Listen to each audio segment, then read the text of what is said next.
Hello guys, welcome back to my YouTube channel. હું છું પટેલ ભાવિકા, તમારી મેકઅપ ટ્યુટર. આજે છે બ્રાઇડલ મહેંદી ડિઝાઇનનો ક્લાસ. સો તમે જોઈ શકો છો, મેં આપ્યો છે ટેમ્પલ ડિઝાઇનનો શેપ. એની નીચે મેં વિવાહનો શેપ આપ્યો છે અને એની બાજુ મેં હંબીનો ઉપયોગ કર્યો છે. તો એક સાઈડ હું અત્યારે કમ્પ્લીટ કરી રહી છું. એ કમ્પ્લીટ કર્યા પછી હું બીજી સાઈડ પણ એ જ રીતે હંબીનો શેપ આપીશ. મેં હંબીમાં યુઝ કર્યું છે 3 લેયર. તમે 2 લેયરનો પણ યુઝ કરી શકો છો અને 3 લેયરનો પણ યુઝ કરી શકો છો. 2 લેયર વધારે એટ્રેક્ટિવ લાગશે. આ ડિઝાઇન ક્રિએટ કર્યા પછી મેં નીચે લીધું છે ડોલી ટાઈપનું શેપ અને એમાં મેં કરી છે ઝિગઝેગ ચેક્સવાળી ડિઝાઇન. એક સાઈડ હું કમ્પ્લીટ કરી રહી છું. ધીરે ધીરે ઝિગઝેગનો શેપ આપીશું અને એ જ રીતે એમાં ફરીથી આડી લાઇન ઝિગઝેગનો શેપ આપીશું. જ્યારે આ ડિઝાઇન ક્રિએટ થઈ જાય ત્યારે વચ્ચે આપણે એમાં ડોટ મૂકીશું, જેના કારણે આ ડિઝાઇન ખૂબ જ અટ્રેક્ટિવ લાગશે. સો મારી આ ડિઝાઇન ઓલમોસ્ટ કમ્પ્લીટ થઈ ગઈ છે અને વચ્ચે મેં ડોટનો યુઝ કર્યો છે,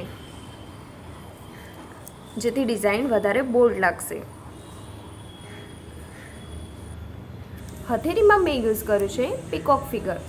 સો પીકોકના જે મોરપંખ હોય છે એને હું બોલ્ડ કરી રહી છું કે જેથી ડિઝાઇન ઉભરી ના આવે. આ કર્યા પછી જે પણ બાકીની સ્પેસ છે એને આપણે બોલ્ડ કરી દઈશું મહેંદીથી, જેથી પીકોકનું જે શેપ છે એ ખૂબ જ સરસ લાગશે. અને પામમાં આપણે ડિઝાઇન થોડીક બોલ્ડ ક્રિએટ કરીએ તો મહેંદીનો કલર ખૂબ જ સરસ એવો ઉભરીને આવે છે. સો આવી ડિઝાઇન અત્યારે ખૂબ જ ટ્રેન્ડમાં ચાલે છે. તો જે બીજી સાઈડ છે ત્યાં મેં ટેમ્પલ જેવો શેપ આપી દીધો છે અને એની અંદર મેં ઝિગઝેગનો યુઝ નથી કર્યો.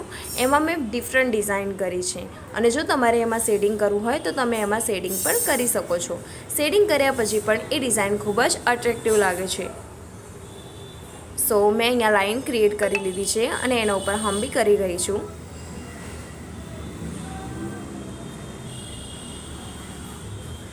હંબીની ડિઝાઇન કમ્પ્લીટ થવા આવી છે. એની ઉપર મેં લીધા છે ફ્લાવરની ડિઝાઇન, ચેક્સ ડિઝાઇન અને જે પીકોકની આજુબાજુનો એરિયા છે ત્યાં હું લઈ રહી છું ફરીથી હંબી ડિઝાઇન. મેં અહીંયા લીધા છે 3 લેયર.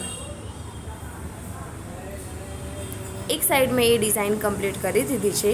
બીજી સાઈડ પણ જે લાઇન મેં ક્રિએટ કરી છે ત્યાં સુધી હું આ હંબીનો શેપ આપી દઈશ.